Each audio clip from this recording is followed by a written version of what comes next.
അത് ലങ്കലപാലം എന്നൊരു ചെറിയ ഗ്രാമമാണ്. അവിടുത്തെ ജനങ്ങൾ എല്ലാവരും പരസ്പരം സഹായിച്ചുകൊണ്ട് സന്തോഷത്തോടെ ജീവിക്കുന്നു. ആ ഗ്രാമത്തിൽ ഒരു ചെറിയ സ്കൂൾ ഉണ്ട്. പക്ഷേ അത് ഒരു ഗ്രാമമായതിനാൽ അവിടെ പഠിപ്പിക്കാൻ ഒരു മാസ്റ്ററും ഇല്ല. അതിനാൽ ആ ഗ്രാമത്തിലെ മുതിർന്നവനായ സാമ്പയ്യ ആ ജില്ലയുടെ കളക്ടർക്ക് ഒരു കത്ത് എഴുതുന്നു. അങ്ങനെ ദിവസങ്ങൾ കടന്നു പോകുന്നു. പക്ഷേ ആ ഗ്രാമത്തിലേക്ക് ഒരു മാസ്റ്ററും വന്നില്ല. അങ്ങനെ കാര്യങ്ങൾ നടക്കുന്നില്ലെന്ന് സാമ്പയ്യ പട്ടണത്തിലേക്ക് പുറപ്പെടുന്നു, ആ ജില്ലയുടെ കളക്ടറിനെ കാണാൻ. കണ്ടുമുട്ടി ഇങ്ങനെ പറയുന്നു: അയ്യാ കളക്ടർ സാർ, എന്റെ പേര് സാമ്പയ്യ. ഞാൻ ലങ്കലപാലത്തിൽ നിന്ന് വന്നതാണ്. ഞാൻ ആ ഗ്രാമത്തിലെ മുതിർന്നവനാണ്. സാമ്പ സാർ പറയൂ. അടുത്തിടെ നിങ്ങൾ എഴുതിയ കത്ത് ലഭിച്ചു. പക്ഷേ അവിടെ സർക്കാർ ഉദ്യോഗസ്ഥനെ അയക്കാൻ ഇപ്പോഴത്തെ സർക്കാർ സമ്മതിക്കുന്നില്ല. ഇക്കാര്യത്തിൽ നിങ്ങളെ സഹായിക്കുന്ന ഒന്നും നിങ്ങൾ സമ്പാദിച്ചിട്ടില്ല. അയ്യാ, നിങ്ങൾ അങ്ങനെ പറഞ്ഞാൽ നിങ്ങളെ ആശ്രയിച്ചു വന്ന നമ്മുടെ ഗ്രാമത്തിലെ ജനങ്ങൾക്ക് വിദ്യാഭ്യാസം ലഭിച്ചാൽ അവർ നല്ല രീതിയിൽ പഠിച്ച് നിങ്ങളെപ്പോലെ നല്ല ജോലി നേടും. ദയവായി സഹായം ചെയ്യൂ. നമ്മുടെ ഗ്രാമം മുഴുവൻ നിങ്ങളോട് കടപ്പെട്ടിരിക്കും. ശരി, ഈ വിഷയത്തിൽ ഉന്നത ഉദ്യോഗസ്ഥരുമായി സംസാരിച്ച് എങ്ങനെ ചെയ്യാമെന്ന് ഉറപ്പാക്കാം എന്ന് പറഞ്ഞു. വളരെ സന്തോഷം ആണ്ടി. അന്ന് അവൻ അവിടെ നിന്ന് തന്റെ ഗ്രാമത്തിലേക്ക് തിരിക്കുന്നു. എന്നാൽ ആ കളക്ടർ സാമ്പയ്യ പോയതിനു ശേഷം ആ വിഷയം അവിടെ തന്നെ ഉപേക്ഷിക്കുന്നു. എന്നാൽ ഗ്രാമത്തിലേക്ക് പോയ സാമ്പയ്യ നമ്മുടെ നല്ല ദിവസങ്ങൾ ഉടൻ വരുമെന്ന് ഗ്രാമവാസികളെ അറിയിക്കുന്നു. അതിനാൽ അവിടുത്തെ ജനങ്ങൾ സന്തോഷിക്കുന്നു. അങ്ങനെ കുറച്ച് ദിവസങ്ങൾ കടന്നു പോകുന്നു. അങ്ങനെ അവർ എത്ര ദിവസങ്ങൾ കാത്തിരുന്നാലും ഇതുവരെ ഫലമില്ലെന്ന് മനസ്സിലാക്കിയ ഗ്രാമവാസികൾ സാമ്പയ്യയുടെ അടുത്തേക്ക് പോകുന്നു.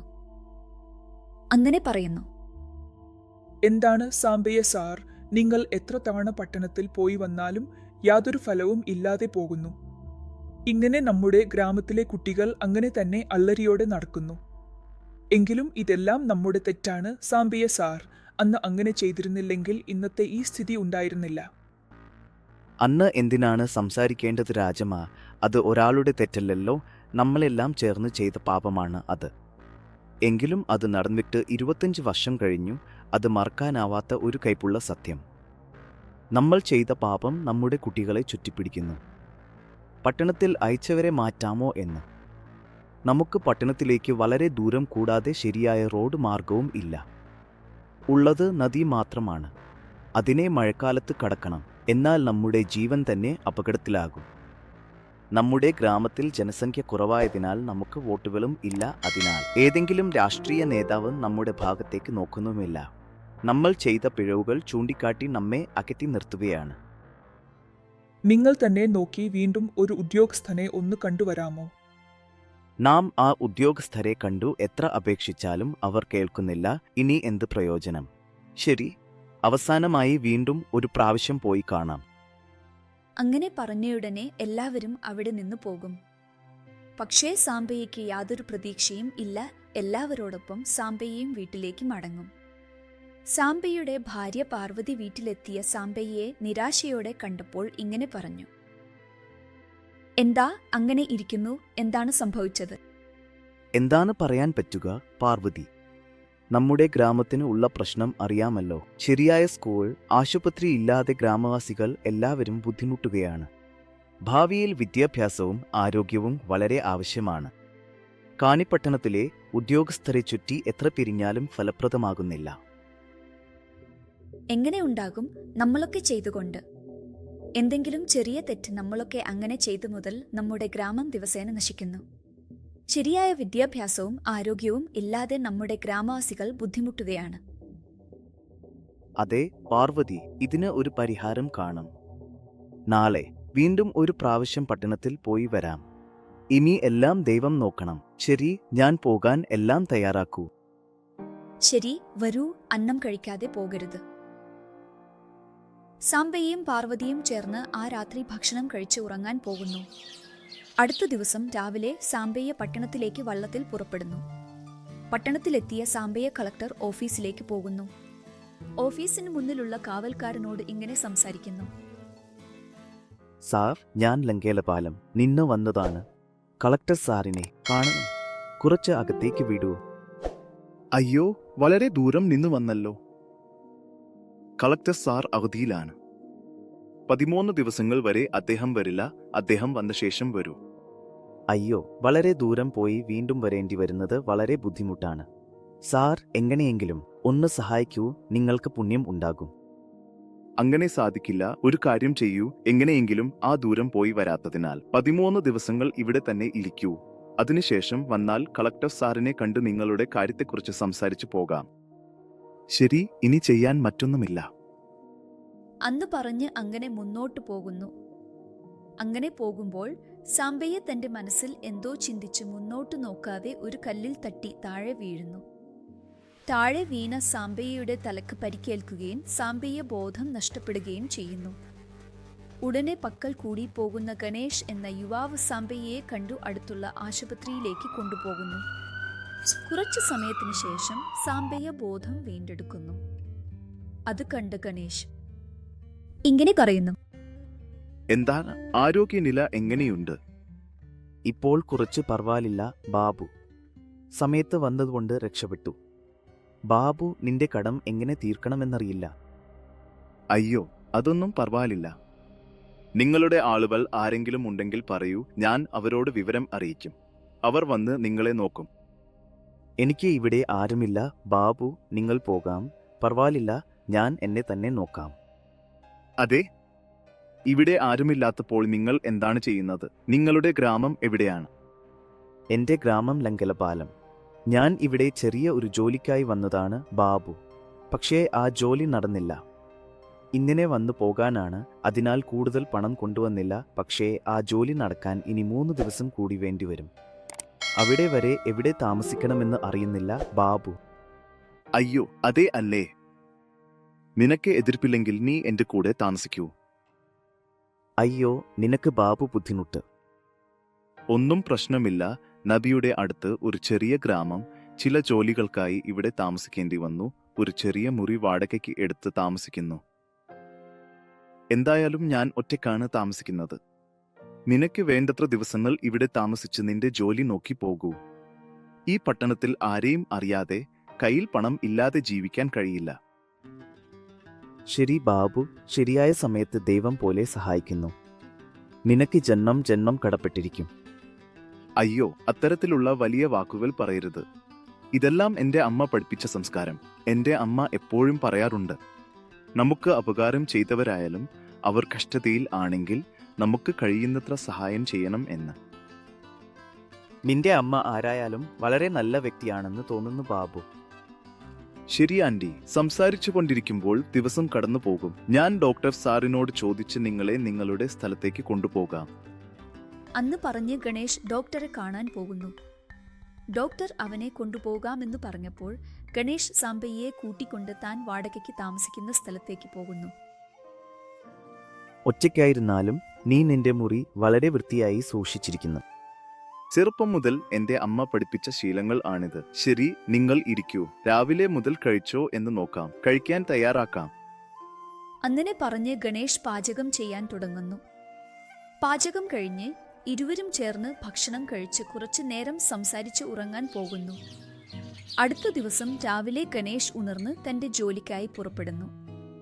എന്നാൽ ഉണർന്ന സാംബയ്യയ്ക്ക് എന്ത് ചെയ്യണമെന്ന് മനസ്സിലാകാതെ സമയം ചെലവഴിക്കാൻ പട്ടണം മുഴുവൻ ചുറ്റി വൈകുന്നേരം വീട്ടിലെത്തുന്നു. അവൻ എത്തുമ്പോഴേക്കും ഗണേഷ് ഭക്ഷണം തയ്യാറാക്കി വെച്ചിട്ടുണ്ടാകുന്നു. അതിനാൽ ഇരുവരും ചേർന്ന് ഭക്ഷണം കഴിക്കുന്നു. അങ്ങനെ 2 ദിവസം കടന്നു പോകുന്നു. ഇനി സാംബയ്യ കളക്ടർ സാറിനെ കാണാനുള്ള ദിവസം എത്തി. അപ്പോൾ സാംബയ്യ ഗണേശനോടൊപ്പം: ബാബു, ഞാൻ പോകുന്നു. ഞാൻ ഒരു ജോലി നോക്കി നാട്ടിലേക്ക് തിരിക്കും. എനിക്ക് ആരാണെന്ന് അറിയാതെ എന്നെ ഇങ്ങനെ നല്ലവണ്ണം നോക്കുന്നു. നിന്റെ സഹായം ഞാൻ ഒരിക്കലും മറക്കില്ല. അത് പ്രശ്നമില്ല, നിങ്ങൾ സുരക്ഷിതമായി പോകൂ. എനിക്ക് അത്ര മതിയാകൂ. ശരി ബാബു, ഞാൻ പോകുന്നു. അങ്ങനെ പറഞ്ഞ് അവൻ അവിടെ നിന്ന് കളക്ടർ ഓഫീസിലേക്ക് പോകുന്നു. കുറച്ചു സമയം പുറത്തു കാത്തിരുന്നതിന് ശേഷം അകത്തേക്ക് പോകുന്നു. പറയൂ, നിങ്ങൾ വീണ്ടും വന്നിരിക്കുന്നു.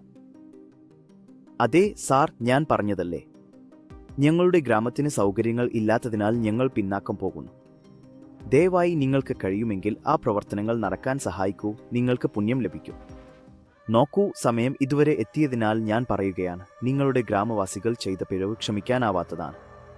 ഇനി ഒരിക്കലും നിങ്ങളുടെ ഗ്രാമത്തിലേക്ക് ആരും വരില്ല. ആരെങ്കിലും അയക്കാൻ ശ്രമിച്ചാൽ നിങ്ങളുടെ ഗ്രാമത്തിന്റെ ചരിത്രം അറിഞ്ഞ് അവർ മധ്യേ തന്നെ പിന്മാറുന്നു.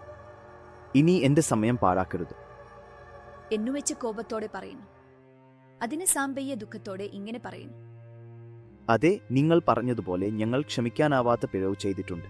പക്ഷേ ഞങ്ങൾ ചെയ്ത പിഴവുകൾക്ക് ഇപ്പോഴത്തെ കുട്ടികളും ദുഃഖിക്കുന്നു. കുറഞ്ഞത് അവരുടെ മുഖം നോക്കി നിങ്ങളുടെ സഹായം ചെയ്യൂ. ഞങ്ങളുടെ ഗ്രാമത്തിന് വിദ്യാഭ്യാസം, വൈദ്യശാസ്ത്രം ഇത്രയേറെ മതിയാകും എന്നുവെച്ച് വളരെ അപേക്ഷിക്കുന്നു. പക്ഷേ കളക്ടർ ഒരു പരിധിയും കാണിക്കാതെ ഇരിക്കുന്നു. അങ്ങനെ കുറച്ചു സമയം അവിടെ നിന്ന് പോകാതെ ഇരുന്നപ്പോൾ തന്റെ ജീവനക്കാരെ കൊണ്ട് പുറത്തേക്ക് തള്ളിക്കളയുന്നു. അങ്ങനെ പുറത്തു നടക്കുന്ന കാഴ്ച അനന്ത ദൂരത്തിൽ നിന്ന് കാണുന്നു. ഗണേഷ് ഉടൻ സാമ്പയ്യയുടെ അടുത്തേക്ക് ചെന്നു ഇങ്ങനെ പറയുന്നു. എന്താണ് സാർ, ഇവിടെ എന്താണ് നടക്കുന്നത്? നിങ്ങൾ വന്ന കാര്യം എന്താണ്? എന്തുകൊണ്ട് നിങ്ങൾ ഇവിടെ ഇങ്ങനെ അപമാനിക്കപ്പെടുന്നു? ഉടൻ സാമ്പയ്യ സംഭവിച്ച കാര്യങ്ങളെക്കുറിച്ച് ദുഃഖത്തോടെ പറയുന്നു. നിങ്ങൾ വിഷമിക്കേണ്ട. നിങ്ങളുടെ ഗ്രാമത്തിന്റെ പ്രശ്നം കേട്ടപ്പോൾ എനിക്ക് ഒരു കാര്യം മനസ്സിലായി. ശരിക്കും നിങ്ങൾ ശ്രദ്ധയോടെ വീട്ടിലേക്ക് പോകൂ. എല്ലാം സ്വയം ശരിയാകും. ഞങ്ങളുടെ ഗ്രാമത്തിന് എന്തോ സംഭവിക്കുമെന്ന് ഒരു വിശ്വാസം ഉണ്ടായിരുന്നു. ഇന്ന് ആ വിശ്വാസവും നഷ്ടപ്പെട്ടു. ഞാൻ എന്തെങ്കിലും നേടുമെന്ന് ഞങ്ങളുടെ ഗ്രാമവാസികൾ എന്റെ വേണ്ടി കാത്തിരിക്കുന്നു. അവരോട് ഞാൻ എങ്ങനെ മുഖം കാണിക്കും? ശരി, ബാബുവിനെ എന്തു ചെയ്യും എന്ന് പറഞ്ഞ് അവൻ അവിടെ നിന്ന് പുറപ്പെടുന്നു. പിന്നെ ഗ്രാമത്തിൽ എത്തുന്നു. ഗ്രാമത്തിലെ സാമ്പയ്യെ ഗ്രാമവാസികൾ ഇങ്ങനെ കാണുന്നു. അയ്യാ, പോയ കാര്യങ്ങൾ നടന്നു. ഇല്ല പുള്ളയ്യ, എവിടെയെങ്കിലും പോയാലും നമ്മൾ ചെയ്ത പാപം വീണ്ടും വീണ്ടും നമ്മുടെ പിന്നാലെ നിഴലായി പിന്തുടരുന്നു. ഇനി എനിക്ക് സഹിഷ്ണുത നഷ്ടപ്പെട്ടു. ഇനി എല്ലാം ആ പരമേശ്വരന്റെ കൃപ എന്ന് പറഞ്ഞ് വീട്ടിലേക്ക് പോകുന്നു. സംഭവിച്ച കാര്യങ്ങൾ എല്ലാം പാർവതിയോട് പറയുന്നു. നമ്മുടെ ഗ്രാമത്തിന് ഇപ്പോഴും അതേ രാജാവാണ്. നിങ്ങൾ എന്ത് ചെയ്യാനാണ്? നിങ്ങൾക്ക് കഴിയുന്നത്ര ശ്രമിച്ചു. ശരി, നിങ്ങൾ ദൂരം യാത്ര ചെയ്തു വന്നല്ലോ, ഭക്ഷണം കഴിക്കൂ എനിക്ക് വിശപ്പില്ല എന്ന് പറഞ്ഞ് കിടക്കാൻ പോകുന്നു. അങ്ങനെ ഒരു ആഴ്ച ദിവസങ്ങൾ കടന്നു പോകുന്നു. ആ ഗ്രാമത്തിൽ ഉടൻ ഒരു അധ്യാപകൻ വരുമെന്ന് വാർത്ത സാമ്പയ്യയ്ക്ക് ലഭിക്കുന്നു. അത് അറിഞ്ഞ സാമ്പയ്യയും ആ ഗ്രാമത്തിലെ ജനങ്ങളും 1000 കണ്ണുകളോടെ കാത്തിരിക്കുന്നു. കുറച്ചു സമയത്തിന് ശേഷം ആ അധ്യാപകൻ അവിടെ എത്തുന്നു. ആ അധ്യാപകൻ ആരുമല്ല, സാമ്പയ്യയ്ക്ക് പട്ടണത്തിൽ താമസ സൗകര്യം നൽകിയ ഗണേഷ്. അവനെ കണ്ട സാമ്പയ്യ അത്ഭുതത്തോടെ അവന്റെ അടുത്തേക്ക് എത്തുന്നു. ബാബു, നീയാണോ ഇങ്ങനെ വന്നത്? അവിടെ പറഞ്ഞാൽ നമ്മുടെ ഗ്രാമത്തിൽ വന്ന അധ്യാപകൻ നിങ്ങളാണോ? അതെ, ഞാൻ എന്റെ പരീക്ഷകൾക്കായി പട്ടണത്തിൽ വന്നിരുന്നു. ഞാൻ അതിൽ 1ാം റാങ്ക് നേടി. എനിക്ക് ഇഷ്ടമുള്ള സ്ഥലങ്ങളിൽ ജോലി ചെയ്യാനുള്ള അവസരം ലഭിച്ചു. എന്നാൽ നിങ്ങളുടെ ഗ്രാമത്തിലേക്ക് വരാൻ തീരുമാനിച്ചത് ഇതേ കാര്യം. എന്റെ അമ്മയോട് പോയി പറഞ്ഞപ്പോൾ, ആദ്യം നിങ്ങളുടെ ഗ്രാമത്തിന്റെ പേര് പറഞ്ഞപ്പോൾ അവൾ ആശങ്കപ്പെട്ടു. പിന്നെ അവൾ സമ്മതിച്ചു. വളരെ സന്തോഷം ബാബു. നിങ്ങളുടെ അമ്മ ആരായാലും അവർ ശരിക്കും ദേവതയാണ്. ശരി ബാബു, നിങ്ങൾക്ക് താമസിക്കാൻ ഒരു സ്ഥലം, പാഠങ്ങൾ പഠിപ്പിക്കാൻ ഒരു സ്കൂൾ എന്നിവ ഒരുക്കാം. ഞാൻ ഇവിടെ ജോലി ചെയ്യുന്നതിൽ എനിക്ക് പ്രശ്നമില്ല. പക്ഷേ ഒരു നിബന്ധന. എന്താ ബാബു? ഒന്നുമില്ല. ഈ ഗ്രാമത്തിൽ എന്താണ് സംഭവിച്ചത്? എല്ലാവരും ഗ്രാമത്തിലേക്ക് വരാൻ എന്തുകൊണ്ട് ഭയപ്പെടുന്നു? എനിക്ക് സത്യത്തിൽ അറിയണം. അവൻ ചോദിക്കുന്നു. സാമ്പയ്യ ഗണേശൻ സംഭവിച്ച എല്ലാം ഇങ്ങനെ പറഞ്ഞു. പറയുമോ ബാബു? തീർച്ചയായും പറയും. 25 വർഷങ്ങളായി ഈ ഗ്രാമത്തിലെ ജനങ്ങളുടെ ജീവിതങ്ങളെ കത്തിച്ചു കളയുന്ന ആ കഠിന സത്യത്തെ ഞാൻ നിന്നോട് പറയും. 25 വർഷങ്ങൾക്ക് മുമ്പ് നമ്മുടെ ഗ്രാമം ഇങ്ങനെ ആയിരുന്നില്ല. അന്നത്തെ ഈ ഗ്രാമം നിത്യവും പാകുന്ന പച്ചപ്പുള്ള വയലുകളുമായി ശുദ്ധമായ കാറ്റോടെ ഉല്ലാസത്തോടെ നിറഞ്ഞിരുന്നു. ഈ ഗ്രാമത്തിലെ എല്ലാവരും ഒരുമിച്ച് വളരെ സ്നേഹത്തോടെ ജീവിച്ചിരുന്നവർ. പക്ഷേ ഒരിക്കൽ എന്തോ സംഭവിച്ചു. ഗ്രാമത്തിൽ പലരും അറിയാത്ത ജ്വരത്തിൽ പെട്ടു. നമ്മുടെ ഗ്രാമത്തിൽ ആശുപത്രി ഇല്ലാത്തതിനാൽ വഞ്ചിയിൽ കയറ്റി നദി കടന്ന് പട്ടണത്തിലെ ആശുപത്രിയിലേക്ക് കൊണ്ടുപോയി. എന്റെ മകൾ ലക്ഷ്മിയും നമ്മുടെ വീട്ടിൽ ജോലി ചെയ്യുന്ന രാജമ്മയുടെ മകൾ ജാനകിയും ആ ആശുപത്രിയിൽ നഴ്സുകളായി ജോലി ചെയ്യുന്നു. ഇതേ ഗ്രാമത്തിൽ ഉള്ള അസാമി ഭൂഷണം, എന്റെ സുഹൃത്ത്, അവന്റെ മകൻ ആ ആശുപത്രിയിൽ ഡോക്ടറായി ജോലി ചെയ്യുന്നു. ആശുപത്രിയിലെത്തിയപ്പോൾ അവിടെ ഉണ്ടായിരുന്ന മുതിർന്ന ഡോക്ടർ എല്ലാവരെയും പരിശോധിച്ച് അവർക്കു മലേറിയ ജ്വരം വന്നതായി പറഞ്ഞു. പക്ഷേ അതുവരെ വൈകിയിരുന്നു. അവരിൽ ചിലർ മരിച്ചു. അപ്പോൾ ഡോക്ടർ ഇങ്ങനെ പറഞ്ഞു. ക്ഷമിക്കണം, എല്ലാവരെയും രക്ഷിക്കാനായില്ല. ചിലർ മാത്രമേ സുഖം പ്രാപിച്ചുള്ളൂ. ബാക്കിയുള്ളവരെ കൊണ്ടുവരാൻ വൈകിയതുകൊണ്ട് അവർ വഴിയിലെ മരിച്ചുപോയി. അതെ, നമ്മുടെ ഗ്രാമം നദിയുടെ മറുവശത്താണ്. അവിടെ നിന്ന് ചെറിയ വഞ്ചികളിൽ ചിലരെ കൊണ്ടുവരാൻ കഴിഞ്ഞു. അവരെ വിട്ട് വീണ്ടും പോയി മറ്റുള്ളവരെ കൊണ്ടുവരുന്നതിനിടയിൽ ദുരന്തം സംഭവിച്ചു. ഞങ്ങളെന്ത് ചെയ്യണമെന്ന് നിങ്ങൾ പറയൂ. ദിവസേന രോഗികളുടെ എണ്ണം നമ്മുടെ ഗ്രാമത്തിൽ കൂടിക്കൊണ്ടിരിക്കുന്നു. ഒരേ സമയം എല്ലാവരെയും ആശുപത്രിയിലേക്ക് കൊണ്ടുപോകണമെങ്കിൽ ഞങ്ങൾക്ക് വേണ്ട സൗകര്യങ്ങൾ ഇല്ല. അച്ഛാ, ദുഃഖിക്കേണ്ട. നീ ചെയ്യാൻ കഴിയുന്നതെന്തോ അത് മാത്രം ചെയ്യുക. നമ്മുടെ ഗ്രാമത്തിൽ ഒരു ആശുപത്രി ഉണ്ടെങ്കിൽ എല്ലാവർക്കും ശരിയായ സമയത്ത് ചികിത്സ ലഭിക്കും എന്ന ലക്ഷ്മിയുടെ ആശയം വളരെ നല്ലതാണ്. ഇതുവരെ ഈ ഗ്രാമത്തിൽ ആശുപത്രി ഇല്ലാത്തത് എന്തുകൊണ്ടാണ്? നിങ്ങൾ ഉടൻ കളക്ടർ സാറിന് അപേക്ഷ നൽകുക. ഞാൻ അദ്ദേഹത്തോട് ശുപാർശ ചെയ്യും. ഇല്ല പാണ്ഡു, ജാനകി നിങ്ങളുടെ ഗ്രാമക്കാരല്ലേ? ഞങ്ങൾ മൂവരും അവിടെ തന്നെ ജോലി ചെയ്യാൻ നിങ്ങളെ ഇവിടെ നിന്ന് ഗ്രാമത്തിലേക്ക് സ്ഥലം മാറ്റം ചെയ്യും. പാണ്ഡു ആശുപത്രിയുടെ ചുമതല നോക്കും. പിന്നെ നീയും ജാനകിയും നഴ്സുമാരായി അവനെ സഹായിക്കും. വളരെ നന്ദി ഡോക്ടർ. ഡോക്ടർ സാർ, നിങ്ങൾ ചെയ്ത ഉപകാരം ഈ ജന്മത്തിൽ മറക്കാൻ കഴിയില്ല. ഞാൻ ഇപ്പോൾ തന്നെ കളക്ടർ സാറിനെ കണ്ടു. അനുമതി വാങ്ങൂ. അയ്യോ സ്വാമി, ഇതിൽ ഞാൻ ചെയ്തെന്താണ്? എങ്കിലും ഒരു ചെറിയ സഹായം ചെയ്യുകയാണ്. പക്ഷേ ആശുപത്രിക്ക് ആവശ്യമായ കെട്ടിടം നിങ്ങൾ തന്നെ നിർമ്മിക്കേണ്ടതുണ്ട്. നിങ്ങൾ കളക്ടർ സാറിനെ കാണുമ്പോൾ ആ കാര്യവും അദ്ദേഹത്തോട് ചർച്ച ചെയ്യുക. അതിന് ആവശ്യമായ ഫണ്ടുകൾ അദ്ദേഹം അനുവദിക്കും. ശരി ഡോക്ടർ സാർ, നിങ്ങൾ പറഞ്ഞതുപോലെ ചെയ്യും. അച്ഛാ, നിങ്ങൾ പോയി കളക്ടർ സാറിനെ കണ്ടുവരിക. ഇതുവരെ ഞാൻ പാണ്ഡു, ജാനകി, നാം 3 പേരും ഡോക്ടർ സാറിന്റെ അടുത്തേക്ക് പോയി ആ ട്രാൻസ്ഫർ പത്രങ്ങൾ വാങ്ങി വരാം എന്ന് പറഞ്ഞ് ലക്ഷ്മി ആ കാര്യം പാണ്ഡുവിനും ജാനകിക്കും പറയാൻ പോകുന്നു. പിന്നെ സാമ്പയ്യ പോയി കളക്ടർ സാറിനെ കണ്ടു അപേക്ഷ നൽകുന്നു. അപ്പോൾ കളക്ടർ സാർ സാമ്പയ്യ പറഞ്ഞതിനെ അംഗീകരിച്ച് ഇങ്ങനെ പറയുന്നു. അതുപോലെ ഈ സമയത്ത് നിങ്ങൾ പറഞ്ഞതുപോലെ ഉടൻ തന്നെ നിങ്ങളുടെ ഗ്രാമത്തിന് ഒരു ആശുപത്രിയും അതിന് ആവശ്യമായ ഫണ്ടുകളും അനുവദിക്കും. നിങ്ങൾക്ക് വളരെ നന്ദി. കളക്ടർ സാറിന്റെ നിർദ്ദേശപ്രകാരം കുട്ടികൾക്ക് പഠിക്കാൻ ഒരു സ്കൂളും അനുവദിക്കാമോ? സാർ, ഇപ്പോഴാണ് നിങ്ങൾ ആശുപത്രിയെക്കുറിച്ച് ചോദിച്ചത്. ഞാൻ സർക്കാരിനോട് ചോദിച്ച് എന്തെങ്കിലും അനുവദിക്കാം. നിങ്ങൾക്ക് ആദ്യം എന്താണ് വേണ്ടത് എന്ന് പറയൂ. അത് അല്ല കളക്ടർ സാർ, ജനങ്ങൾക്ക് വിദ്യാഭ്യാസവും ആരോഗ്യവും രണ്ടും ആവശ്യമാണല്ലോ. അതിനാൽ ഇത് സർക്കാർ ഉത്തരവാദിത്തമാണെന്ന് നിങ്ങൾ പറയൂ. ശരി സാർ, ഇപ്പോൾ ഞാൻ സർക്കാരുമായി സംസാരിച്ച് ഒരു ആശുപത്രി അനുവദിപ്പിക്കും. അതുപോലെ ഞാൻ വ്യക്തിപരമായി ഒരു അധ്യാപകനെ മാത്രം അനുവദിപ്പിക്കാൻ കഴിയും. എന്നാൽ ഞാൻ നിങ്ങൾക്ക് നൽകുന്ന ഉപദേശം എന്തെന്നാൽ ആശുപത്രിയിലെ ഒരു മുറിയിൽ താൽക്കാലികമായി നിങ്ങൾ ആ സ്കൂൾ നടത്തുക. സ്കൂളിന് പ്രത്യേക കെട്ടിടം ലഭിക്കുന്നതിനെക്കുറിച്ച് അടുത്ത തിരഞ്ഞെടുപ്പിന് ശേഷം നോക്കാം. എന്താണ് പറയുന്നത് സാർ? നിങ്ങൾ അതേ വാക്കിൽ ഉറച്ചു നിൽക്കുക. ബാക്കി ഞാൻ നോക്കിക്കൊള്ളാം. ക്ഷമിച്ചതിന് വളരെ നന്ദി. ഞാൻ പോകുന്നു കളക്ടർ സാർ. നല്ല ഡിസംബർ. ഉടൻ തന്നെ നിങ്ങളുടെ ഗ്രാമത്തിലേക്ക് ഒരു അധ്യാപകനെ അയക്കാനുള്ള ഉത്തരവാദിത്വം എനിക്ക്. നിങ്ങൾ ധൈര്യമായി പോയി വരിക എന്ന് പറഞ്ഞപ്പോൾ സാമ്പയ്യ വളരെ സന്തോഷത്തോടെ കളക്ടറോട് നന്ദി പറഞ്ഞു അവിടെ നിന്ന് നദിയുടെ കരയിലേക്ക് എത്തുന്നു. അവിടെ ലക്ഷ്മി, ജാനകി, പാണ്ഡു സാമ്പയ്യയെ കാത്തിരിക്കുന്നു. അപ്പോൾ എല്ലാവരും ചേർന്ന് വള്ളത്തിൽ അവരുടെ ഗ്രാമത്തിലേക്ക് പോകുന്നു. അടുത്ത ആഴ്ച തന്നെ സർക്കാർ ആളുകൾ ആ ഗ്രാമത്തിൽ ആശുപത്രി നിർമ്മാണം ആരംഭിക്കുന്നു. നോക്കി നിൽക്കുമ്പോൾ 1 മാസത്തിനുള്ളിൽ ആശുപത്രി പൂർത്തിയാകും. സാമ്പയ്യ കളക്ടർ സാറിനെയും ഒരു വലിയ ഡോക്ടറെയും മുഖ്യാതിഥികളായി ക്ഷണിച്ച് അവരുടെ കൈകളാൽ ആശുപത്രി ഉദ്ഘാടനവും നടത്തിക്കുന്നു. അങ്ങനെ ആശുപത്രിയിൽ പാണ്ഡു ഡോക്ടറായി, ലക്ഷ്മിയും ജാനകിയും നഴ്സുകളായി ജോലി ചെയ്ത് ആ ഗ്രാമത്തിന് സമീപമുള്ളവർക്ക് വൈദ്യസേവനങ്ങൾ നൽകുന്നു. ആശുപത്രി ആരംഭിച്ച 1 മാസത്തിനു ശേഷം ഒരു അധ്യാപകൻ അവിടെ എത്തുന്നു. അവൻ ആ ഗ്രാമത്തിലെ മുതിർന്നവനായ സാമ്പയ്യയെ കണ്ടുമുട്ടി ഇങ്ങനെ പറയുന്നു. അയ്യാ, നമസ്കാരം. എന്റെ പേര് രമേശ്. എന്നെ സർക്കാർ നിങ്ങളുടെ ഗ്രാമത്തിന് പുതിയ അധ്യാപകനായി നിയമിച്ചു. കളക്ടർ സാർ വന്ന ഉടനെ ആദ്യം നിങ്ങളെ കാണുമെന്ന് പറഞ്ഞു. അതുകൊണ്ടാണ് ഞാൻ ഇങ്ങനെ വന്നത്. നമസ്കാരം. വരൂ ബാബു, വരൂ, ഇരിക്കൂ.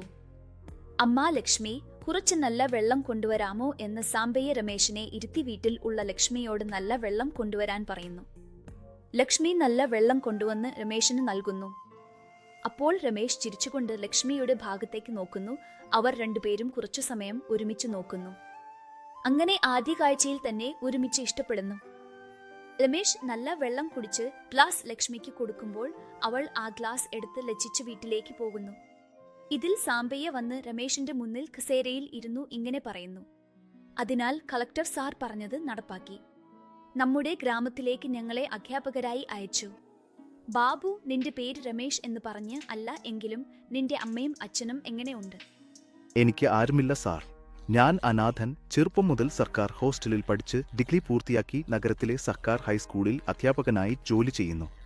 നിങ്ങളുടെ ഗ്രാമത്തിന് ഒരു അധ്യാപകൻ ആവശ്യമുണ്ട് എന്ന് പറഞ്ഞ് കളക്ടർ സാർ എന്നെ പ്രത്യേകമായി വിളിച്ച് നിങ്ങളുടെ ഗ്രാമത്തിലേക്ക് അയച്ചു. ഞാൻ അത്ര വലിയ ആളുകളുടെ വാക്ക് നിരസിക്കാനാവാതെ സമ്മതിച്ച് ഇവിടെ എത്തി.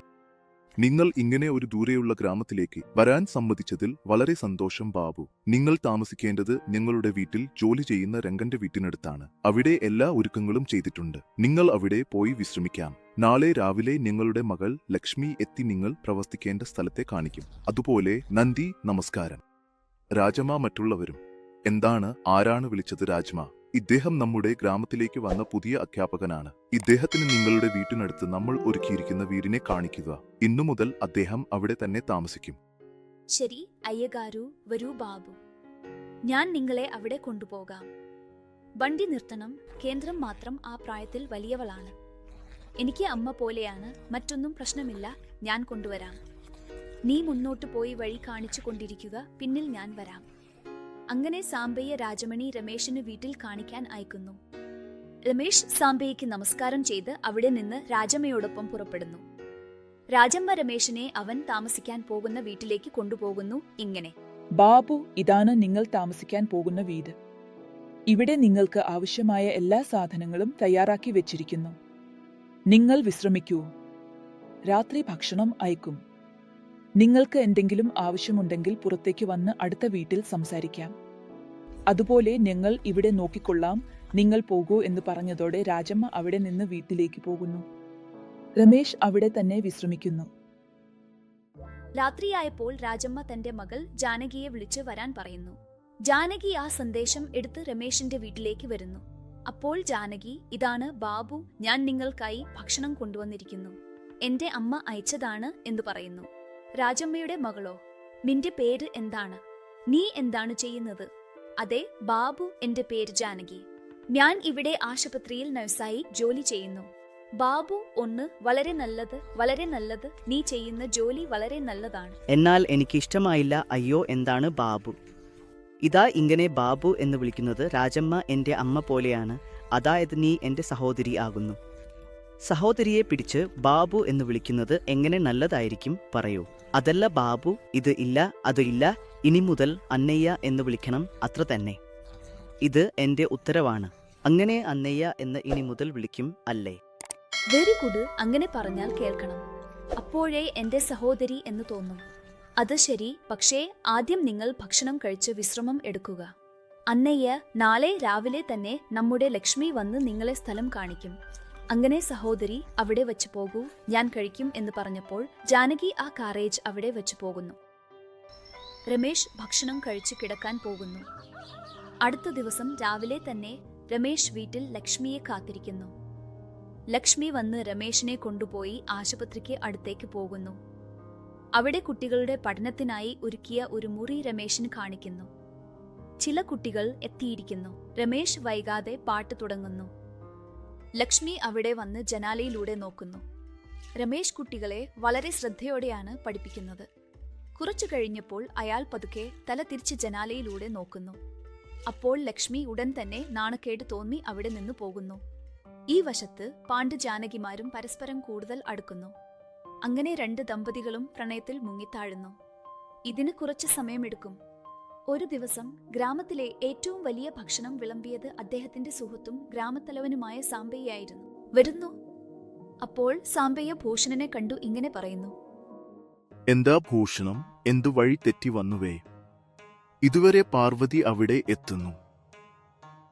അപ്പോൾ പാർവതിയെ നോക്കി ഭക്ഷണം ഇങ്ങനെ പറയുന്നു: കണ്ടോ ചേലമ്മേ, നിങ്ങളുടെ ഭർത്താവ് നിൽക്കാൻ ശ്രമിക്കുന്നു. അവന്റെ വാക്കുകൾക്ക് എന്താണ്? പക്ഷേ നിങ്ങൾ ഇരുന്നാൽ ഞാൻ നിങ്ങളെ ഇടയിൽ കൊണ്ടുവരും എന്ന് പറഞ്ഞ് പാർവതി വീട്ടിനകത്തേക്ക് പോകുന്നു. അപ്പോൾ സാമ്പയ്യ ഭൂഷണനോട് ഇങ്ങനെ പറയുന്നു: ഈ സമയം നീ ഞങ്ങളുടെ വീട്ടിലേക്ക് വന്നത് എന്തെങ്കിലും കാരണമില്ലാതെ അല്ല. പറയൂ, എന്താണ് കാര്യം? ഒന്നുമില്ലല്ലോ. നിങ്ങളുടെ സഹോദരി കാലം ചെയ്തു മുതൽ ഞാൻ ഒറ്റയ്ക്കാണ് പാണ്ഡവനെ വളർത്തി ഡോക്ടർ പഠിപ്പിച്ച് പ്രയോജനക്കാരനാക്കി. പക്ഷേ വീട്ടിൽ സ്ത്രീയുടെ അഭാവമുള്ള കുടുംബം എങ്ങനെയായിരിക്കും? നീ പറയൂ. അവന് വിവാഹം കഴിക്കാനുള്ള പ്രായം എത്തിയിരിക്കുന്നു. ഇപ്പോൾ നമ്മുടെ ഗ്രാമത്തിലേക്കാണ് ജോലി ചെയ്യുന്നത്. അതിനാൽ നിനക്ക് എതിർപ്പില്ലെങ്കിൽ നിന്റെ മകളെ എന്റെ മകനുമായി വിവാഹം കഴിക്കാൻ ചോദിക്കാനാണ് ഞാൻ വന്നത്. പാണ്ഡുവിനും ലക്ഷ്മിക്കും വിവാഹം കഴിച്ചാൽ അവർ നമ്മുടെ ഗ്രാമത്തിലേക്കാണ് ജോലി ചെയ്യുന്നത്. ഇരുവരും മനോഹരമായി നമ്മുടെ കണ്ണിന് മുന്നിൽ തന്നെ ഉണ്ടാകും. നീ എന്തു പറയുന്നു? എന്റെ മനസ്സിലുള്ളത് നീ പറഞ്ഞു. ഇതുവരെ പാർവതി ഒരു ഗ്ലാസ് മജ്ജിക കൊണ്ടുവന്ന് ഭക്ഷണം നൽകിക്കൊണ്ട് ഇങ്ങനെ പറയുന്നു, അണ്ണ, ഇതാ മജ്ജിക എടുക്കൂ. മജ്ജിക അല്ല, ഇത്ര പഞ്ചസാര കൊണ്ടുവന്ന് നിങ്ങളുടെ അണ്ണൻ വായ മധുരമാക്കൂ. നല്ല ശുഭവാർത്ത കൊണ്ടുവന്നിരിക്കുന്നു. എന്താണ് ആ ശുഭവാർത്ത? അവന്റെ മകനോട് നമ്മുടെ മകളെ വിവാഹം കഴിക്കാൻ പോകുന്നു. ഇത് ശരിക്കും വലിയ ശുഭവാർത്തയാണ്. നിങ്ങളുടെ വീട്ടിലെ മരുമകൾ ആകുന്നതിൽ കൂടുതൽ ഭാഗ്യം എന്താണ് അണ്ണ? കാത്തിരിക്കുക, ഇപ്പോൾ തന്നെ കൊണ്ടുവരാം. ഇപ്പോൾ വേണ്ട. ആദ്യം ഞങ്ങൾ രണ്ടുപേരും പോയി നമ്മുടെ ഗ്രാമത്തിലെ പന്തുരു സാറിനെ കണ്ടു നിശ്ചിതാർത്ഥത്തിന് നല്ല മുഹൂർത്തം നിശ്ചയിച്ചു വരാം. അപ്പോൾ നാക്ക് മധുരം ചെയ്യാം. എന്താണ് ദുർഗാപത് എന്ന് നോക്കുന്നത്? അവർ നൽകുന്നു എന്ന് പറഞ്ഞു ഭോജനവും സാമ്പയും ഒരുമിച്ച് പൂജാരിയെ കാണാൻ പോകുന്നു. പൂജാരി നാളെ നല്ല മുഹൂർത്തം ഉണ്ടെന്ന് പറഞ്ഞതോടെ അടുത്ത ദിവസം തന്നെ പാണ്ഡവനും ലക്ഷ്മിക്കും നിശ്ചിതാർത്ഥം നടത്തുന്നു. ലക്ഷ്മിക്ക് ആ വിവാഹം ഇഷ്ടമല്ലെങ്കിലും വീട്ടിൽ തന്റെ പ്രണയത്തെക്കുറിച്ച് പറയാനുള്ള ധൈര്യം ഇല്ലാതെ മൗനമായി ഇരിക്കുന്നു. അടുത്ത ദിവസം ലക്ഷ്മി പതിവ് പോലെ ആശുപത്രിയിലേക്ക് പോകുന്നു. അവിടെ ചെന്നപ്പോൾ ജാനകി കരയുന്നത് കാണുന്നു. അവളുടെ അടുത്ത് രമേശ് അവളെ ആശ്വസിപ്പിക്കുന്നു. അത് കണ്ടു ലക്ഷ്മി അവരുടെ അടുത്തേക്ക് ചെന്നു ഇങ്ങനെ ചോദിക്കുന്നു, ജാനകിക്ക് എന്താണ് സംഭവിച്ചത്? എന്തുകൊണ്ട് കരയുന്നു? രമേശ്, നീയെങ്കിലും പറയൂ, എന്താണ് സംഭവിച്ചത്? അവൾ എന്തുകൊണ്ട് ഇങ്ങനെ കരയുന്നു? ആ പാണ്ഡു ജാനകിയെ പ്രണയിക്കുന്നുവെന്ന് വിശ്വസിപ്പിച്ച് അവളെ വശീകരിച്ചു. ഇപ്പോൾ നിശ്ചിതാർത്ഥം കാര്യം അറിയിച്ച് അവന്റെ അടുത്തേക്ക് പോയി അവനെ ചോദ്യം ചെയ്തപ്പോൾ നിനക്കും എനിക്കും യാതൊരു ബന്ധവുമില്ലെന്ന് പറയുന്നു. അവൻ ഇത്തരക്കാരനാണെന്ന് എനിക്ക് മുമ്പേ അറിയാമായിരുന്നു. ഞാൻ ഇതിനെ പലവട്ടം പറഞ്ഞിട്ടുണ്ട്. പക്ഷേ എന്റെ വാക്കുകൾ കേട്ടില്ല, സംഭവിച്ചില്ല. നീ അവനെ മറക്കൂ ജാനകി. ഇല്ല ലക്ഷ്മി, അത് സാധ്യമല്ല. കാരണം ഞാൻ ഇപ്പോൾ ഗർഭിണിയാകുന്നു. അത് കേട്ടപ്പോൾ ലക്ഷ്മിയും രമേശും കോപത്തോടെ ജാനകിയെ കൂട്ടി പാണ്ഡുവിന്റെ അടുത്തേക്ക് പോകുന്നു. അപ്പോൾ ലക്ഷ്മി പാണ്ഡുവിനോട്, നീ എന്താണ് ചെയ്തെന്ന്? നീ ഒരു നിരപരാധിയായ ജാനകിയെ വശീകരിച്ച് ഇങ്ങനെ വഞ്ചിക്കുമോ? അതും ഇപ്പോൾ എന്നോടൊപ്പം വിവാഹത്തിന് തയ്യാറായോ എന്ന് ചോദിക്കുന്നു. എന്തോ വഞ്ചിക്കപ്പെട്ടു, തിരിച്ചടിച്ചു. എങ്കിലും അവളെ വിവാഹം കഴിക്കാൻ അവളുടെ അടുത്ത് എന്തെങ്കിലും സ്വത്തുണ്ടെന്ന് അതിനെ വിവാഹം കഴിച്ചാൽ സ്വത്തും ഒന്നിക്കുന്നു. അതുപോലെ നിന്റെ സൗന്ദര്യം എന്റെ സ്വന്തമാകും. അത് കേൾക്കുമ്പോൾ കോപത്തോടെ പൊട്ടിത്തെറിച്ച രമേശ് പാണ്ഡുവിനെ പിടിച്ച് അടിച്ചു. ലക്ഷ്മിയും ജാനകിയും ചേർന്ന് രമേശിനെ തടയുമ്പോൾ അവനെ അടിക്കുന്നത് നിർത്തി ഇങ്ങനെ പറയുന്നു, ഇതോടെ തീർന്നിട്ടില്ല. ഇപ്പോൾ തന്നെ സാമ്പയികാരോട് പറഞ്ഞ് നാളെ പഞ്ചായത്ത് വിളിച്ച് അവിടെ തന്നെ ജാനകിയുടെ കഴുത്തിൽ താലി കെട്ടാൻ തയ്യാറായി ഇരിക്കുക എന്ന് പറഞ്ഞ് ലക്ഷ്മി ജാനകിയെ കൂട്ടി അവിടെ നിന്ന് പോകുന്നു. അവർ പോയ ഉടനെ നിലത്ത് വീണ പാണ്ഡു എഴുന്നേറ്റ് തന്റെ മുറിവുകൾ നോക്കി കോപത്തോടെ ഇങ്ങനെ പറയുന്നു, ഓ രമേശ്, ആ നിനക്ക് വേണ്ടാത്ത അനാഥവനെ എന്റെ മേൽ കൈവയ്ക്കുന്നുവോ? നോക്ക്, നിനക്ക് ഞാൻ എന്തു ചെയ്യും എന്ന് പറഞ്ഞ് അർദ്ധരാത്രി കഴിഞ്ഞ് ജാരിയുടെ വീട്ടിലേക്ക് പോയി ജാനകിയെ പുറത്തേക്ക് വിളിച്ച് വിവാഹം കഴിക്കുമെന്ന് വിശ്വസിപ്പിച്ച് ആരും കാണാതെ ആ ഗ്രാമത്തിലെ രച്ചബണ്ടയ്ക്ക് അടുത്തേക്ക് കൊണ്ടുപോയി കഴുത്ത് ഞെരിച്ചു കൊന്ന് ആ മരത്തിൽ തൂങ്ങി. ഒരു കാഗിതത്തിൽ എന്തോ എഴുതിയിട്ട് തന്റെ കയ്യിൽ വെച്ച് അവിടെ നിന്ന് പോകുന്നു. അടുത്ത ദിവസം രാവിലെ തന്നെ രച്ചബണ്ടയ്ക്ക് ചുറ്റും ജനങ്ങൾ കൂടുന്നു. അങ്ങോട്ട് പോകുന്ന സാമ്പയ്യ ആ കൂട്ടത്തെ കണ്ടു എന്താണ് സംഭവിച്ചതെന്ന് നോക്കാൻ അവിടെ എത്തി നോക്കുമ്പോൾ ജാനകി ശിവം മരത്തിൽ തൂങ്ങി കാണപ്പെടുന്നു. അവിടെ രാജമ്മ തൂങ്ങിക്കിടക്കുന്ന തന്റെ മകളുടെ കാലുകൾ പിടിച്ചു കരയുന്നു. അപ്പോൾ സാമ്പയ്യ തന്റെ കയ്യിൽ ഉള്ള ആ കത്ത് ശ്രദ്ധിച്ച് അത് എടുത്ത് എല്ലാവർക്കും മുന്നിൽ ഇങ്ങനെ വായിക്കുന്നു, എന്റെ പേര് ജാനകി. നിങ്ങളുടെ ഗ്രാമത്തിലെ ആശുപത്രിയിൽ നഴ്സായി ജോലി ചെയ്യുന്നു. ഈ ഗ്രാമത്തിലേക്ക് പുതിയതായി വന്ന ടീച്ചർ രമേശ് എന്നെ സ്നേഹിക്കുന്നുവെന്ന് പറഞ്ഞു. ദിവസവും അവന്റെ വീട്ടിലേക്ക് ഭക്ഷണം കൊണ്ടുപോകുമ്പോൾ അവൻ എന്നെ മയക്കിയ വാക്കുകൾ പറഞ്ഞ് എന്നെ വശീകരിച്ചു. ഇപ്പോൾ ഞാൻ ഗർഭിണിയായപ്പോൾ അവന്റെ അടുത്ത് പോയി ഈ കാര്യം പറഞ്ഞപ്പോൾ അവനെ വിവാഹം ചെയ്യാൻ ചോദിച്ചപ്പോൾ അവൻ എന്നെ വെറും മോഹം കൊണ്ടാണ് ഉപയോഗിച്ചതെന്ന്, എന്നെ സ്നേഹിക്കുന്നില്ലെന്ന് പറഞ്ഞു. അവൻ സാമ്പയുടെ മകളായ ലക്ഷ്മിയെ സ്നേഹിക്കുന്നു, ഒളിച്ചോടി വിവാഹം കഴിക്കാൻ പോകുന്നു എന്ന് പറയുന്നു. എനിക്ക് ഇതിലുപരി മറ്റൊരു വഴി ഇല്ല, പറയാനില്ല. അതുകൊണ്ട് ഞാൻ ആത്മഹത്യ ചെയ്യുകയാണ്. എന്റെ മരണത്തിന് കാരണം ആ ടീച്ചർ രമേശ് മാത്രമാണ്. ഇങ്ങനെ സത്യത്തിൽ എന്ന് എഴുതിയിരിക്കും. അത് കേട്ട രാജമ്മ സാമ്പയ്യയോട് ഇങ്ങനെ പറയുന്നു: അയ്യോ, എന്റെ മകളോട് അന്യായം ചെയ്തു. നിങ്ങൾ തന്നെ ഈ കാര്യത്തിൽ നീതി പുലർത്തണം. ആ ദുഷ്ടനെ നിങ്ങൾ കഠിനമായി ശിക്ഷിക്കണം. എന്ന് പറഞ്ഞയുടൻ സാമ്പയ്യ തന്റെ ആളുകളോട് രമേശിനെ വലിച്ചുകൊണ്ടുവരാൻ പറയുന്നു. അവന്റെ ആളുകൾ പോയി രമേശിനെ പിടിച്ചുകൊണ്ടുവന്ന് ഒരു മരത്തിൽ കെട്ടുന്നു. ഗ്രാമത്തിലെ എല്ലാവരും രമേശിനെ കല്ലെറിഞ്ഞ് അടിക്കുന്നു. അപ്പോൾ ലക്ഷ്മി വന്ന് സാമ്പയ്യയുടെ കാലിൽ വീണു ഇങ്ങനെ അപേക്ഷിക്കുന്നു: അച്ഛാ, നിങ്ങൾക്ക് പുണ്യം ഉണ്ടാകും. അച്ഛാ, അവനെ വിട്ടുകളയാൻ പറയൂ. അവന് ഒരു പാപവും അറിയില്ല. ഇതെല്ലാം ചെയ്തകട്ടെ ആ ഭൂഷണം മകന്റെ പാണ്ഡു. ഇതിൽ രമേശിന് ഒരു തെറ്റുമില്ല. ജാനകിയും രമേശും സഹോദരങ്ങളായി ആയിരുന്നു. ജാനകി എപ്പോഴും രമേശിനെ അണ്ണ എന്ന് വിളിക്കുമായിരുന്നു. അങ്ങനെ ആയപ്പോൾ രമേശ് അങ്ങനെ അന്യായം ചെയ്യുമോ? നിങ്ങൾ തന്നെയല്ലേ പറയേണ്ടത്. അവനെ വിട്ടുകളയാൻ പറയൂ. അച്ഛാ, ഞാൻ അവനെ സ്നേഹിക്കുന്നു. അവൻ ഇല്ലെങ്കിൽ ഞാൻ മരിച്ചു പോകും. പാപിനി, നിനക്കായി ഇത്ര നല്ല ബന്ധം നോക്കി നീ ഒരു വഞ്ചകനെ സ്നേഹിച്ചു.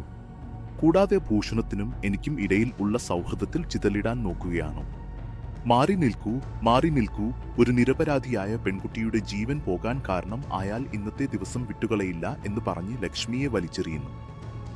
അതിനുശേഷം രമേശിനെ ഗ്രാമവാസികൾ എല്ലാവരും പിടികൂടി അവൻ ജീവിച്ചിരിക്കുമ്പോൾ തന്നെ അവന്റെ ശരീരത്തിൽ തീ കൊളുത്തി സജീവദഹനം ചെയ്യുന്നു. അത് കണ്ടു സഹിക്കാനാവാതെ ലക്ഷ്മി അവിടെ നിന്ന് ഓടിക്കൊണ്ടുപോയി നദിയിൽ ചാടി ആത്മഹത്യ ചെയ്യുന്നു. അങ്ങനെ നടന്ന കുറച്ച് ദിവസങ്ങൾക്ക് ശേഷം പോലീസ് വന്ന് രമേശ് ജാനകിയുടെ പഠനത്തെക്കുറിച്ച് അന്വേഷണം നടത്തി യഥാർത്ഥ കുറ്റവാളി പാണ്ഡു ആണെന്ന് കണ്ടെത്തി അറസ്റ്റ് ചെയ്ത് കോടതിയിൽ ഹാജരാക്കി. അവിടെ അവനെ ജീവപര്യന്തം തടവു ശിക്ഷ വിധിച്ചു. അതോടെ നമ്മുടെ ഗ്രാമത്തിലെ എല്ലാവർക്കും ആ ഭയാനകമായ സത്യം അറിയപ്പെട്ടു. അത് മുമ്പ് ഞങ്ങൾക്ക് അറിയില്ലായിരുന്നു. ഞങ്ങൾ എത്ര വലിയ തെറ്റ് ചെയ്തുവെന്ന് ക്ഷമിക്കാനാവാത്ത പിഴവ് ചെയ്തു. അപ്പോൾ എനിക്ക് മനസ്സിലായി, ഇത് ബാബു ഈ കറുത്ത സത്യം മറച്ചുവെച്ചതാണ്. ഇങ്ങനെ ഞാൻ എന്റെ മകളെ, നമ്മുടെ ഗ്രാമത്തിലെ നല്ല അധ്യാപകനെ നഷ്ടപ്പെടുത്തി. ഈ 4 പേരും ദുഃഖിക്കും. നിങ്ങൾ ദുഃഖിക്കേണ്ട. ഇപ്പോൾ ഞാൻ ചെയ്തില്ലേ, ഇപ്പോഴും വിഷമിക്കുന്നു. താതയ്യ, താതയ്യ എന്നുകൊണ്ട് ബാബു അങ്ങനെ വിളിച്ചു. കാരണം നീ എന്റെ കൊച്ചുമകനാണ്. നിന്റെ മകളായ ലക്ഷ്മിയുടെ മകനാണ്. നിങ്ങൾ കരുതുന്നതുപോലെ എന്റെ അമ്മ മരിച്ചിട്ടില്ല, ജീവിച്ചിരിക്കുന്നു. എന്താണ് ബാബു നീ പറയുന്നത്? ഞാൻ വിശ്വസിക്കാൻ കഴിയുന്നില്ല. അതെ താത, ഇത് സത്യമാണ്. ആ ദിവസം അമ്മ പോയി നദിയിൽ ചാടിയപ്പോൾ ഒഴുക്കിൽപ്പെട്ട് ബോധം നഷ്ടപ്പെട്ടു വീണു. പുറത്തു വന്ന മീൻപിടുത്തക്കാർ അമ്മയെ കണ്ടു ആശുപത്രിയിൽ പ്രവേശിപ്പിച്ചു. അവിടെ ഡോക്ടർ അമ്മയെ പരിശോധിച്ചപ്പോൾ അവൾ അമ്മയാകുമെന്ന് പറഞ്ഞു. അതോടെ അമ്മ മരിക്കാനുള്ള തീരുമാനം ഉപേക്ഷിച്ച് പട്ടണത്തിൽ തന്നെ നഴ്സായി ജോലി ചെയ്ത് എന്നെ ജനിപ്പിച്ച് പഠിപ്പിച്ച് പ്രയോജനകരമാക്കി. അതെ മകനെ, എവിടെയാണ് ഇപ്പോൾ മകൾ? ഞാൻ ഉടൻ എന്റെ മകളെ കാണാം. അവളുടെ കാലിൽ വീണു ക്ഷമ ചോദിക്കണം. നീ എന്തിനാണ് ആശങ്കപ്പെടുന്നത്? നാളെ ഞാൻ പോയി അമ്മയെ കൊണ്ടുവരാം എന്ന് പറഞ്ഞ് ഗണേഷ് അടുത്ത ദിവസം വീണ്ടും പട്ടണത്തിലേക്ക് പോയി അവിടെ നിന്ന് അവരുടെ അമ്മ ലക്ഷ്മിയെ കൊണ്ടുവന്ന് ലങ്കേലപാലം ഗ്രാമത്തിലേക്ക് തിരികെ വരുന്നു. അപ്പോൾ സാമ്പയ്യയും ഗ്രാമവാസികളും ലക്ഷ്മിയോട് അവർ ചെയ്ത പിഴവ് ക്ഷമിക്കണമെന്ന് അപേക്ഷിക്കുന്നു. അതിനുശേഷം അവർ രണ്ടുപേരും ആ ഗ്രാമത്തിൽ സാമ്പയ്യയുടെ അടുത്തു തന്നെ താമസിക്കുന്നു. ഗണേഷ് തന്റെ അച്ഛൻ ജോലി ചെയ്തിരുന്ന അതേ സ്കൂളിൽ വീണ്ടും അധ്യാപകനായി ജോലി ആരംഭിക്കുന്നു. അന്നു മുതൽ ആ ഗ്രാമം മുൻപത്തെ പോലെ സന്തോഷത്തോടും സമാധാനത്തോടും കൂടി നിറഞ്ഞു നിൽക്കുന്നു.